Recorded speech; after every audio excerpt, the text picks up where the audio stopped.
Hey guys, welcome my class. You are watching Azim Learner. Guys, आज इस video में हम सीखेंगे प्रेजेंट इंडेफिनिट टेंस और जिसे आप प्रेजेंट सिंपल टेंस भी बोलते हैं। और गाइस, इस टेंस में बहुत सारे लर्नर्स कंफ्यूज होते हैं क्योंकि ये इस तरह के सेंटेंसेस होते हैं, वो जाता है, वो आता है, हम खाते हैं, वो नाचते हैं। तो इसमें हम इज़ एम आर का यूज़ कर देते हैं, लेकिन वहाँ पर इज़ एम आर का यूज़ नहीं होता है। एक बात मैं आपको बता दूं, वो ये कि जो काम अभी हो नहीं रहा है, प्रेजेंट की बात कर रहे हैं, लेकिन होता है, किसी टाइम पीरियड में होता है, कभी नहीं होता, कभी होता है, या महीने में 2 बार होता है, या एक रूटीन की तरह होता है, उसे आप प्रेजेंट इंडेफिनिट टेंस में बताते हैं। जैसे कि ये सेंटेंस आपके सामने है, वो जाता है। तो आप में से कई स्टूडेंट्स जो भी बेसिक लेवल पे हैं, जो अभी इंग्लिश सीख रहे हैं, जो वो इस सेंटेंस को ट्रांसलेट करेंगे, वो के लिए वो कहेंगे ही, और है के लिए इज़, और जाता के लिए गो। वो जाता है हिज को, लेकिन ये सेंटेंस कम्प्लीटली इनकरेक्ट है क्योंकि is am are helping verb का यूज़ हम तब करते हैं जब कोई काम अभी हो रहा हो, और उसके बाद में हम मेन वर्ब के साथ में यानी एक्शन वर्ब के साथ में आईएनजी फॉर्म का यूज़ करते हैं। जैसे फॉर एग्जांपल, मैं बोल रहा हूँ, मैं अभी बोल रहा हूँ, तो मैं कहूँगा आई एम स्पीकिंग। लेकिन अगर मैं कहूँ मैं बोलता हूँ, अभी बोल नहीं रहा हूँ लेकिन मैं बोलता हूँ, तो मैं कहूँगा आई स्पीक। वहाँ पर कोई हेल्पिंग वर्ब नहीं आएगी, डायरेक्ट सीधा एक्शन वर्ब आ जाती है, मेन वर्ब आ जाती है। तो जो काम होता है, कभी नहीं होता, या फिर आप अपनी रूटीन बताते हैं सुबह उठने से लेकर शाम सोने तक। जैसे मैं सुबह उठता हूँ, मैं ब्रश करता हूँ, मैं खाना खाता हूँ, मैं स्कूल जाता हूँ, मैं ऑफिस जाता हूँ, मैं वहाँ से आता हूँ, मैं इतने बजे सो जाता हूँ। तो जब भी आप किसी के साथ अपनी रूटीन शेयर करते हैं, तो आप इसी टेंस में शेयर करते हैं। तो ये एक आपके लिए होमवर्क है कि आप अपनी डेली रूटीन लिखिए इसी टेंस में और किसी को बताइए। तो आइए हम शुरुआत करते हैं प्रेजेंट डेफिनेट टेंस की। जैसे कि मैंने गाइस आपको पहले बताया कि ये सेंटेंस कम्प्लीटली इनकरेक्ट है, तो इसको सही तरीके से बनाया जाएगा। वो के लिए आप ट्रांसलेट करते हैं ही, क्योंकि वो एक लड़का है, और जाता है के लिए आप कहते हैं गोज़। यहाँ पर कोई है के लिए अलग से हेल्पिंग वर्ब इसका यूज़ हमने नहीं किया। अब यहाँ पर एक मसला आ जाता है, वो ये कि यहाँ पर आपने एस और ई एस का यूज़ क्यों किया है। तो गाइज़, इस वीडियो में आपको एस और ई एस का भी कॉन्सेप्ट क्लियर हो जाएगा। इस वीडियो को एंड तक देखिएगा गाइज़, ये बहुत इंटरेस्टिंग वीडियो है। इसमें आपको बहुत सारी टिप्स मिलने वाली हैं जो कि आपकी पूरी ज़िंदगी में काम आएंगी। तो आइए, प्रेजेंट इंडेफिनिट टेंस का मेथड आपके सामने है, पैटर्न आपके सामने है। सबसे पहले सब्जेक्ट, देन मेन वर्ब, और मेन वर्ब जो कि एक एक्शन वर्ब है, उसके साथ में आप एस या ई एस का यूज़ करेंगे। कब एस लगाना है, कब ई एस लगाना है, कब नहीं लगाना है, क्यों लगाना है, ये भी आपको इस वीडियो में मिलेगा। और बाद में रेस्ट ऑफ सेंटेंस यानी सेंटेंस के बचे हुए वर्ड्स, जैसे आई, वी, यू, दे के साथ, या दो या दो से ज़्यादा नेम्स के साथ में आप यूज़ करते हैं प्लूरल फॉर्म। जैसे आई और यू, ये एक्सेप्शनल्स हैं, इनके साथ में आप प्लूरल वर्ब ही यूज़ करते हैं। जैसे गो है तो वो गो ही रहेगा, इसमें एस ई एस की एडिशन नहीं होगी। I go to the park every day, मैं हर रोज़ पार्क जाता हूँ। We go to the park every day, we तो प्लूरल है ही, इसके साथ में आने वाली जो वर्ब है वो प्लूरल फॉर्म में ही यूज़ होगी, इसमें एस या एस नहीं लगेगा। We go to the park every day. You, चाहे सिंगुलर हो चाहे प्लूरल हो, आप प्लूरल वर्ब ही यूज़ करेंगे। You go to the park every day, तुम हर रोज़ पार्क जाते हो। They go to the park every day, वह हर रोज़ पार्क जाते हैं।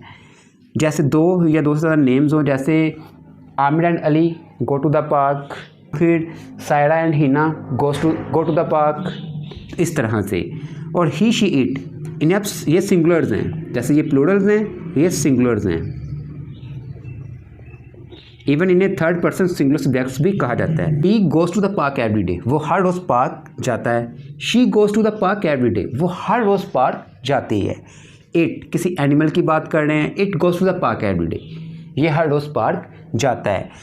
तो जो प्लूरल सब्जेक्ट्स हैं उनके साथ में प्लूरल वर्ब यूज़ होगी।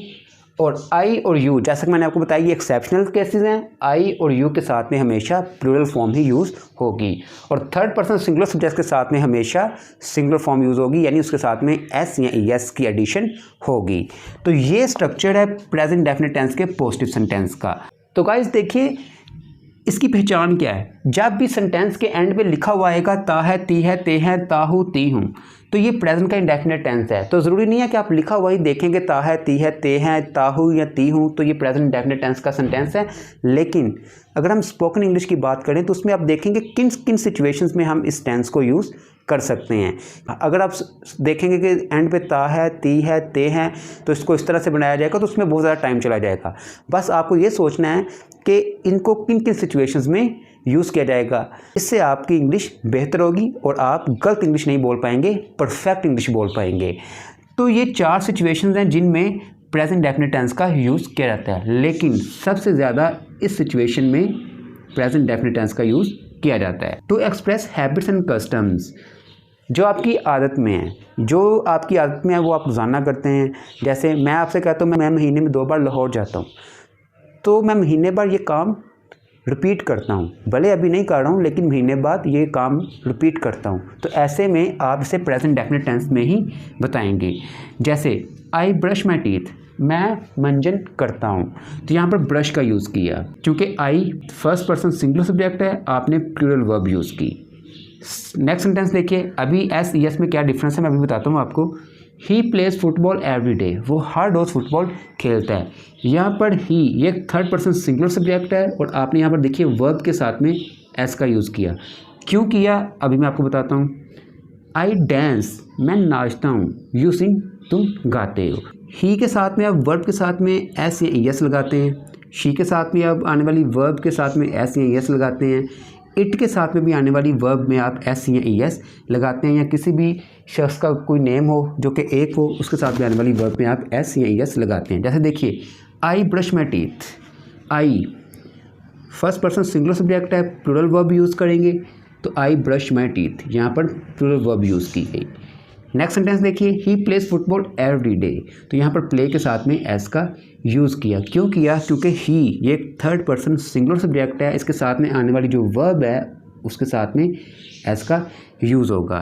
तो जिस तरह यहाँ पे प्लेज है ठीक उसी तरह से यहाँ पे भी। आई डांस, मैं नाचता हूँ। I first person singular subject, plural form आप यूज़ करेंगे, इसलिए हमने डांस का यूज़ किया, इसके साथ में एस का कोई एडिशन नहीं की। आई डांस, मैं नाचता हूँ। यू सिंग, तुम गाते हो, यहाँ पर भी अलग से कोई हेल्पिंग वर्ब यूज़ नहीं की गई। तो सबसे ज़्यादा इसी सिचुएशन में प्रेजेंट इंडेफिनिट टेंस का यूज़ किया जाता है। नेक्स्ट सिचुएशन देखिए, टू स्टेट फैक्ट्स और जनरल ट्रूथ्स, जब आप कोई फैक्ट बताते हैं, कोई हकीकत बताते हैं जिसे आप बदल नहीं सकते। The sun sets in the west, सूरज मगरिब में गरूब होता है। तो यहाँ पर सन एक है इसलिए हमने एस का यूज़ किया वर्ब के साथ में। ये एक ट्रूथ है, ये एक फैक्ट है, इसे आप चेंज नहीं कर सकते, इसे आप बदल नहीं सकते। The earth revolves around the sun, जो ज़मीन है वो सूरज के गिर्द घूमती है। तो यहाँ पर रिवॉल्व के साथ में आपने एस का यूज़ किया। क्यों? क्योंकि अर्थ एक थर्ड पर्सन सिंगुलर सब्जेक्ट है। थर्ड पॉइंट देखिए, to tell jokes and stories और to report sporting events in real time, newspaper और हेडलाइंस में भी यूज़ करते हैं। जब आप किसी को कोई जोक सुनाते हैं, कुछ स्टोरी सुनाते हैं, जैसे देखिए the cat catches the mouse and runs away, बिल्ली चूहे को पकड़ती है और दौड़ जाती है। तो जब आप किसी को जोक सुनाते हैं या स्टोरी सुनाते हैं तो आप प्रेजेंट इंडेफिनिट टेंस का उसमें यूज़ करते हैं। इसके अलावा sporting events in real time, मान लीजिए कहीं कोई मैच चल रहा है, उसमें जो रिपोर्ट्स मिलती हैं उसको भी आप प्रेजेंट इंडेफिनिट टेंस में ही बनाते हैं। जैसे the bowler catches the ball. और न्यूज़पेपर और हेडलाइंस की अगर हम बात करें तो इसमें हमारे पास है the robbers rob the bank. तो ये न्यूज़पेपर और हेडलाइंस में जितने भी आपको सेंटेंसेस मिलते हैं वो प्रेजेंट इंडेफिनिट टेंस में ही होते हैं। Point number 4, to relate future plans regarding programmes और टाइम टेबल्स। जब अगर हम फ्यूचर की बात करें, जैसे अगर कोई टाइम टेबल सेट है, प्रोग्राम है उस काम को करने का, तो तब आप उसे प्रेजेंट इंडेफिनिट टेंस में ही बनाते हैं। जैसे मैं अगर आपसे कहूँ मूवी 6 बजे शुरू होगी, तो भले फ्यूचर में ही शुरू होगी लेकिन वो टाइम टेबल सेट है, तो ऐसे में आप उसे प्रेजेंट इंडेफिनिट टेंस में ही बनाएंगे। The movie starts at 6 o'clock, तो यहाँ पर एस का यूज़ क्यों किया? क्योंकि हम यहाँ पर प्रेजेंट इंडेफिनिट टेंस की बात कर रहे हैं। द ट्रेन लीव्स 5:30, ट्रेन 5:30 बजे छूटेगी, तो इसलिए यहाँ पर आपने प्रेजेंट इंडेफिनिट टेंस में से यूज़ किया।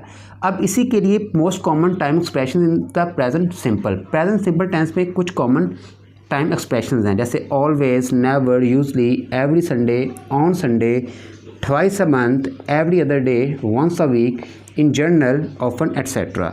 अब कन्फ्यूजन ये है कि इसे हम सेंटेंस में रखें कहाँ पे। जैसे सेंटेंस आपके सामने है, इनमें कुछ वन वर्ड टाइम एक्सप्रेशंस भी हैं और कुछ टू टाइम एक्सप्रेशंस भी हैं और कुछ more than two time expressions भी हैं। तो जैसे आप सेंटेंस आपके सामने है, I always go to the market on Sundays, तो यहाँ पर ये वन वर्ड टाइम एक्सप्रेशन है, इसे आपने सब्जेक्ट और वर्ब के बीच में रखा।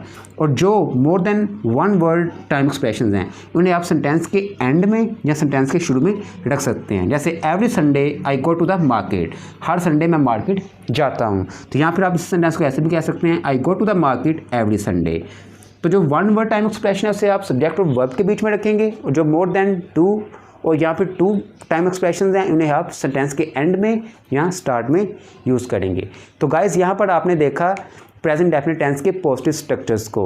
नेक्स्ट हम नेगेटिव, इंट्रोगेटिव और इंट्रोगेटिव नेगेटिव सेंटेंसेस के स्ट्रक्चर्स लेके आएंगे और उससे बनने वाले सेंटेंसेस भी।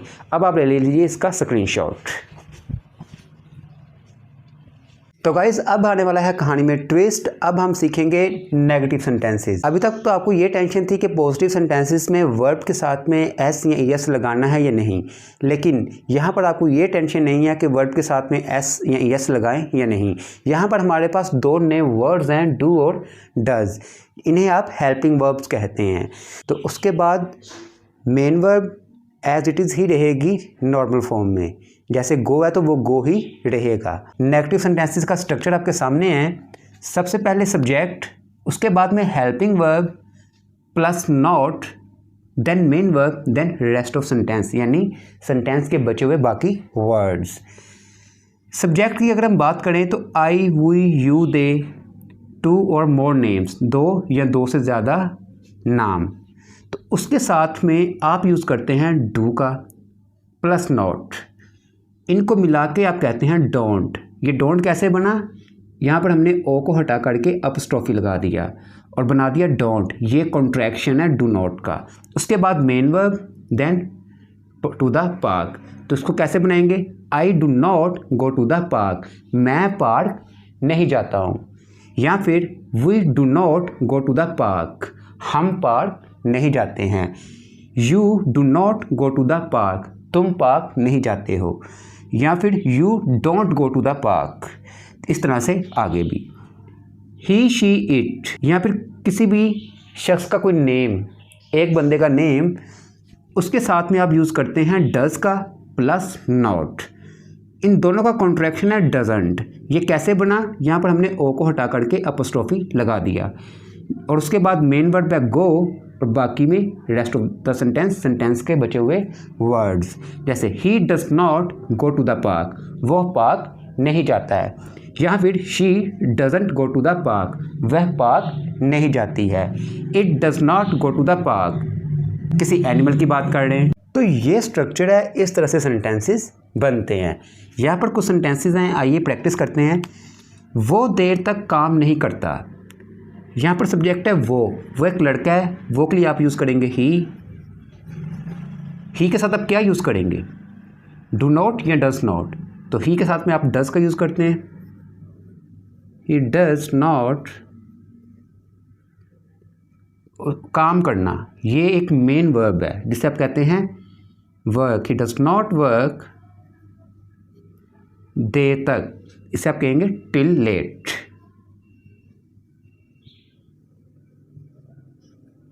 He does not work till late. वो तुम्हारे साथ नहीं जाना चाहती है। यहाँ पर वो एक लड़की है, इसलिए आपने यहाँ भी यूज़ किया शी के साथ आप जानते हैं डज का यूज़ होगा। she does not want, चाहना ना इसलिए want आया। she does not want to go, तुम्हारे साथ, इसे आप कहते हैं with you। She does not want to go with you, यहाँ पर एस नहीं आएगा, क्यों, क्योंकि डू में ऑलरेडी एस लग गया। मैं इतनी सुबह नहीं जाना चाहता हूँ, आई के साथ आप क्या यूज़ करेंगे, डू का। आई do not want to go इतनी सुबह, this early, अर्ली का यूज़ आप सुबह के लिए कर रहे हैं। अगर आप इसे कॉन्ट्रैक्शन के साथ में बोलेंगे तो कैसे बोलेंगे? He doesn't work till late, she doesn't want to go with you, I don't want to go this early. तो होता यह है कि रिटन इंग्लिश में ज़्यादातर फुल फॉर्म्स लिखे जाते हैं, लेकिन स्पोकन में कॉन्ट्रैक्शन चलते हैं। अगर आप किसी बात पे एम्फेसाइज कर रहे हैं, कुछ जोर दे रहे हैं, तो आप स्पोकन में फुल फॉर्म ही यूज़ करेंगे। जैसे अगर मैं आपसे कहता हूँ she doesn't want to go with you, वो आपके साथ में नहीं जाना चाहती है, इट्स नॉर्मल। लेकिन अगर मुझे एम्फेसाइज करना है, इस बात पे जोर देना है, लेकिन अगर मैं कहूँ she does not want to go with you, वो आपके साथ जाना नहीं चाहती, तो स्ट्रेस मैंने किस पे दिया? नॉट पे दिया। अगर एम्फेसाइज कर रहे हैं, किसी बात पे जोर दे रहे हैं, तो फुल फॉर्म यूज़ कीजिए और स्ट्रेस नॉट पे दीजिए। तो यहाँ पर मैंने आपके सामने कुछ सेंटेंसेस लिखे हुए हैं, ये फिल इन द ब्लैंक्स हैं, आइए इनको फिल करते हैं। I dot dot dot dot not like this. अब आई ऐसा यहाँ पर क्या आएगा? डू नॉट या डज नॉट? आई के साथ में आप जानते हैं डू नॉट का यूज़ होता है। She dot dot dot not go there, she के साथ में आप क्या यूज़ करेंगे? डज का यूज़ करेंगे। She does not go there या फिर she doesn't go there. He के साथ में आप जानते हैं डज का यूज़ होता है। ही डज नॉट हेट मी, वो मुझसे नफरत नहीं करता। यू के साथ में आप जानते हैं डू का यूज़ होता है। You do not brush your teeth, तुम मंजन नहीं करते हो। दे के साथ आप जानते हैं डू का यूज़ होता है। They do not do anything, वो कुछ भी नहीं करते हैं। अब यहाँ पर एक ये भी डू है, अब ये भी डू है। ये डू हेल्पिंग वर्ब है, ये डू मेन वर्ब है। वी के साथ आप जानते हैं डू का यूज़ होता है। We do not bother anyone, हम हर किसी को परेशान नहीं करते हैं। इट के साथ में क्या यूज़ करेंगे? डज का यूज़ करेंगे। इट डज नॉट बाइट, ये काटता नहीं है। अब गाइस यहाँ पर देखिए एक सेंटेंस मैंने लिखा हुआ है, इट नेवर बाइट्स। यहाँ पर मैंने नेवर के साथ में सेंटेंस को बनाया है, तो यहाँ पर डू और डज के साथ सेंटेंस को नहीं बनाया, तो फिर इसे नेवर के साथ में किस तरह से बनाया गया है? तो जब भी आप नेवर का प्रेजेंट डेफिनेट टेंस में नेगेटिव सेंटेंस बनाते हैं, तो आप वहाँ पर वर्ब के साथ में एस का यूज़ करते हैं। डू और डज के साथ में आने वाली वर्ब में एस आप यूज़ नहीं करेंगे, लेकिन अगर आप सेंटेंस को पॉजिटिव की तरह बनाते हैं तो वर्ब के साथ में एस का यूज़ करेंगे। तो यहाँ पर आपने नेगेटिव सेंटेंसेस के बारे में सीखा। थर्ड पर्सन सिंगुलर सब्जेक्ट के साथ में डज नॉट और प्लूरल सब्जेक्ट के साथ में डू नॉट। आई और यू एक्सेप्शनल्स हैं, आई और यू के साथ में डू नॉट। अब हम आपके लिए लेके आते हैं इंट्रोगेटिव सेंटेंसेस। तो गाइस अब हम सीखते हैं इंट्रोगेटिव सेंटेंसेस। इसमें भी हम डू और डज की मदद लेंगे। तो आइए शुरुआत करते हैं। ये दो तरीके के होते हैं, यस नो क्वेश्चन, जिन क्वेश्चन की शुरुआत क्या से होती है। क्या तुम ये करते हो? तो इस क्वेश्चन का आंसर या तो हाँ में मिलेगा या ना में मिलेगा। तो इन सेंटेंसेस को हम इस कैटेगरी में रखते हैं। और दूसरा होता है डब्ल्यूएच क्वेश्चन, यानी क्वेश्चन वर्ड, जिन्हें आप डब्ल्यूएच फैमिली भी कहते हैं। जिस सेंटेंस में WH आए और वो क्वेश्चन पूछने का काम करते हैं, जैसे who, when, where, how, what, why etcetera. तो इन्हें हम इस कैटेगरी में रखते हैं। अगर मैं आपसे पूछूं क्या कर रहे हो, तो आपको बताना पड़ेगा कि आप क्या कर रहे हो। नाच रहे हो, गा रहे हो, आ रहे हो, तो वहां पर आप क्या करिए? WH फैमिली मेंबर व्हाट का यूज करेंगे। क्यों? क्योंकि उस क्वेश्चन का आंसर आप यस या नो में नहीं दे पाएंगे। तो सबसे पहले अगर इसका स्ट्रक्चर देख लेते हैं। सॉरी, यहाँ पर मैंने इंट्रोगेटिव सेंटेंसेस लिखना भूल गया।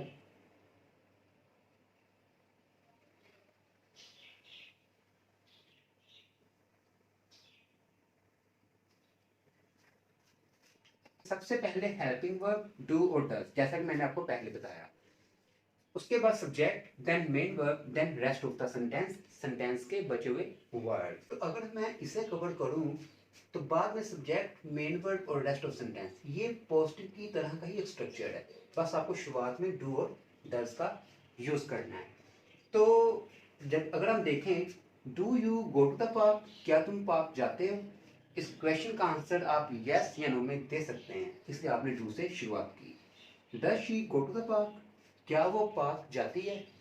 इस क्वेश्चन का आंसर भी आप यस या नो में दे सकते हैं, इसलिए आपने हेल्पिंग वर्ब डज से शुरुआत की। अब जिस क्वेश्चन का आंसर आप यस या नो में ना दे पाए वहां पर आप स्टार्ट करते हैं क्वेश्चन वर्ड से। जैसे कि मैं क्वेश्चन वर्ड्स यहां पर लिखता हूं आपके सामने, question words. Let's suppose why do you go to the park, तुम पार्क क्यों जाते हो, आपको बताना पड़ेगा कि आप पार्क क्यों जाते हो। यहां पर when does she go to the park, वह पार्क कब जाती है, तो भले कब दरमियान में आया लेकिन यहाँ पर हमने इसे सेंटेंस के शुरू में रख दिया। तो जिस क्वेश्चन का आंसर आप यस या नो में दे पाए तो आप डू और डज से शुरू कीजिए, और जिस क्वेश्चन का आंसर आप यस या नो में ना दे पाए तो आप क्वेश्चन वर्ड से स्टार्ट करेंगे। तो सबसे पहले हम लेते हैं इसकी एग्जांपल। क्या तुम मुझसे मिलना चाहते हो, तुम के लिए आपने यू का यूज किया, और यू सेकंड पर्सन का सिंगुलर प्लूरल यू ही होता है, इसलिए आपने डू का यूज किया। Does she want to meet you, क्या वो तुमसे मिलना चाहती है। She third person singular subject है, आपने डज का यूज किया। क्या वो इस बारे में जानते हैं। They third person plural subject, आपने डू का यूज किया। और ये वो क्वेश्चंस हैं जिनका आंसर आप यस या नो में दे सकते हैं। अब हम बात करते हैं डब्ल्यूएच क्वेश्चंस की एग्जांपल्स की। तुम सब कुछ कैसे संभालते हो, how do you manage everything. यहाँ पर हाउ का आपने यूज किया, कैसे के लिए हाउ का यूज। वो कब नाश्ता करता है, when does he have breakfast. यहाँ पर आपने व्हेन का यूज किया, कब के सेंस में, और ही थर्ड पर्सन सिंगुलर सब्जेक्ट है, इसलिए आपने डज का यूज किया। वो कहाँ रहते हैं, वेयर डू दे लिव, कहाँ के लिए डब्ल्यूएच फैमिली मेंबर वेयर का यूज किया। क्यों, क्योंकि इस क्वेश्चन का आंसर आप यस या नो में नहीं दे पाएंगे, और दे एक थर्ड पर्सन प्लूरल सब्जेक्ट है, आपने डू का यूज किया। तो गाइस जिन क्वेश्चन का आंसर आप यस या नो में दे पाए तो आप हेल्पिंग वर्ब डू और डज से शुरुआत कीजिए, और अगर आप कुछ डिफाइन करना चाह रहे हो तो आप क्वेश्चन वर्ड से स्टार्ट कीजिए। अब आप ले लीजिए इसका स्क्रीनशॉट। अब हम आपके लिए लेके आते हैं इंट्रोगेटिव नेगेटिव सेंटेंसेस। तो गाइज अब हम बात करते हैं इंट्रोगेटिव नेगेटिव सेंटेंसेस की। इसमें क्यों, कब, कैसे, कहाँ ये भी आएगा और इसमें नहीं भी आएगा। अब देखिए इंट्रोगेटिव नेगेटिव सेंटेंसेस का स्ट्रक्चर आपके सामने है, इस तरीके से सेंटेंसेस बनते हैं। इसी की भी सेम दो ही कैटेगरीज हैं जो कि अभी हमने इंट्रोगेटिव सेंटेंसेस में डिस्कस की। क्या तुम उससे मिलना नहीं चाहते हो, do you not want to meet her. तो यहाँ पर आपने सब्जेक्ट से जस्ट पहले हेल्पिंग वर्ब का यूज़ करना है और सब्जेक्ट के फौरी बाद नेगेशन का यूज़ करना है। और अगर इसको आप कहें कि कॉन्ट्रैक्शन के साथ में हम कैसे बोलेंगे, तो देखिए डू यू नॉट, इस पार्ट को आप कहेंगे don't you want to meet her, क्या तुम उससे मिलना नहीं चाहते हो। क्या वो तुमसे मिलना नहीं चाहती है, does she not want to meet you. तो अगर आप इस पार्ट को देखें तो उसको आप कॉन्ट्रैक्शन में कैसे यूज़ करेंगे, doesn't she want to meet you, क्या वो इस बारे में नहीं जानते हैं, do they not know about this. और इसको भी आप जानते हैं कैसे कॉन्ट्रैक्ट करेंगे, don't they know about this.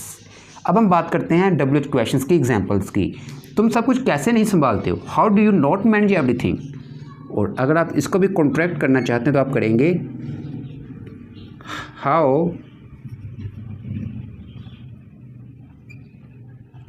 How don't you manage everything. वो कब नाश्ता नहीं करता है, when does he not have breakfast. और इतने पार्ट को अगर आप कॉन्ट्रैक्ट करें तो आप कहेंगे when doesn't he have breakfast. वो कहाँ नहीं रहते हैं, where do they not live. और इसको भी अगर आप कॉन्ट्रैक्ट करें तो आप कहेंगे। तो गाइस यहाँ पर आपने प्रेजेंट इंडेफिनिट टेंस के हर एक कॉन्सेप्ट को अच्छे तरीके से समझ लिया है। नेक्स्ट वीडियो में हम बात करेंगे पास्ट इंडेफिनिट टेंस की, क्योंकि जब भी आप कोई पुरानी बात करते हैं तो आप उसी टेंस का यूज़ करते हैं। तो उस वीडियो को देखना मत भूलिएगा गाइस। अगर आप चैनल पर नए हैं तो चैनल को सब्सक्राइब कीजिए और साथ आने वाले बेल आइकन को ज़रूर प्रेस कीजिए ताकि आप मेरे आने वाली मज़ीद वीडियोज़ को मिस ना कर पाएँ। मिलते हैं नेक्स्ट वीडियो लेक्चर में। आज के लिए इतना ही। Thank you so much for watching this videos guys.